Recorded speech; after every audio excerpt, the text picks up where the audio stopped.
São vários assuntos para conversar com Silvio Campos Neto, sócio-economista sênior da Tendências Consultoria. Silvio, boa noite. Obrigada por ter aceitado o nosso convite. Boa noite, Cristiane. Sempre um prazer falar com vocês. O prazer é todo nosso. Eu quero começar te ouvindo. Como você viu essa fala do Galípolo sobre crédito? Olha, eu diria que o presidente do Banco Central tem razão ao apontar esses sinais de alerta no mercado de crédito. Claro que ele se referiu ali mais a pessoas físicas, né? Também temos visto alguns problemas ligados a pessoas jurídicas, inclusive de grande porte, porque realmente o momento é muito delicado, né? O endividamento cresceu nos últimos anos. No caso das pessoas físicas, claro que há esse componente importante e positivo da inclusão bancária, mas, ao mesmo tempo, isso aconteceu de uma forma muito rápida, numa escala muito intensa, e sem que talvez, né, ao mesmo tempo, com a devida educação financeira. Não é? Então, as pessoas acabaram sendo, de alguma forma, induzidas a aumentar muito rapidamente seu endividamento, e no contexto atual de juros muito, muito altos, não é?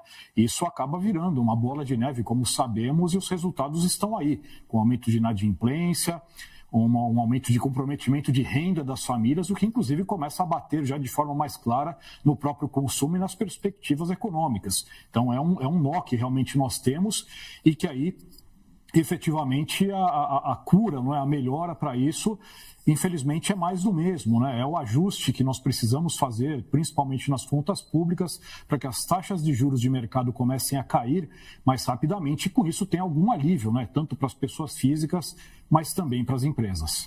O que explica esse comportamento recente do dólar, Silvio, e quais fatores podem definir os próximos movimentos da moeda? Cristiane, taxa de câmbio é sempre aquela situação que nós falamos, né, influenciada por várias situações, tanto internacionais como internas, né?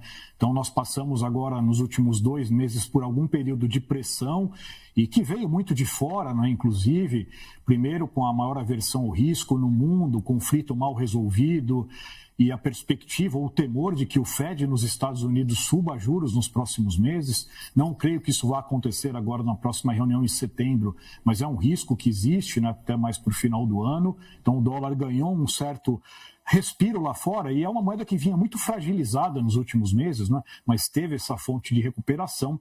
E aqui no Brasil, claro que a volatilidade também começa a crescer com a questão eleitoral entrando em cena, né? Inclusive agora nos últimos dias a perspectiva de uma disputa bem acirrada, né, que é o que deve efetivamente acontecer, até permitiu com que o dólar caísse um pouquinho, né? Está rodando agora em 5,15, sendo que até poucos dias estava um pouco acima de 5,20. Então, daqui para frente, o que a gente deve observar é isso, uma mistura de componentes externos, né, com esse risco ligado a possibilidade de aumento de juros nos Estados Unidos, então dados lá vão ser muito importantes. Quarta-feira tem um indicador de inflação que terá grande peso aí nos mercados, isso lá nos Estados Unidos.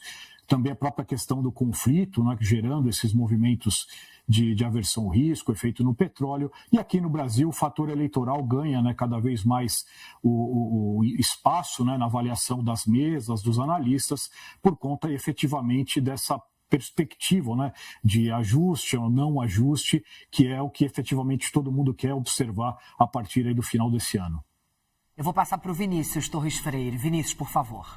Silvio, boa noite. Voltando à história do Galípolo com a expansão da bancarização e do acesso a crédito.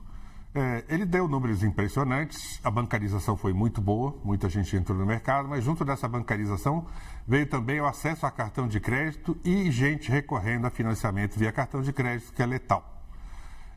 Então, a gente tem 2 movimentos aí. A bancarização, que podia ser uma coisa até isolada ou com acesso a crédito mais simples, mais barato, e o acesso a cartão de crédito. A dúvida que fica é, tinha que ter sido tomada alguma medida para que as pessoas não tivessem acesso a cartão de crédito? Porque educação financeira a gente fala muito, mas em geral não funciona ou é difícil de fazer e ter resultado concreto de escala.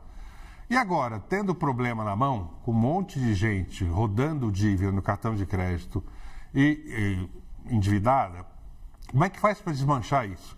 Educação financeira pode ser um pouquinho, mas eu duvido muito e eu não conheço experiência muito boa de curto prazo para resolver a situação. Então, como é que faz para ficar só com a parte boa dessa enorme bancarização e de acesso a serviço bancário, tirando esse negócio com cartão de crédito que é letal.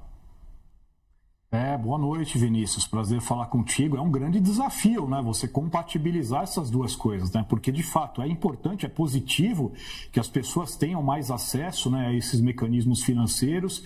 Também é positiva a expansão das instituições, né, via movimento de fintechs, né? A hora que todo mundo cobrava, né, mais concorrência no mercado bancário, né? No caso aí com as fintechs também, ajudando, inclusive, né, nessa expansão. Então, tem esse lado favorável, mas ao mesmo tempo tem esse outro lado, né? Você permitir o acesso das pessoas a esses mecanismos e muitos efetivamente entraram sem muito controle nisso, né? E agora é um problema grande, né, que temos de excesso de endividamento e dívidas caríssimas, né, no caso do cartão de crédito.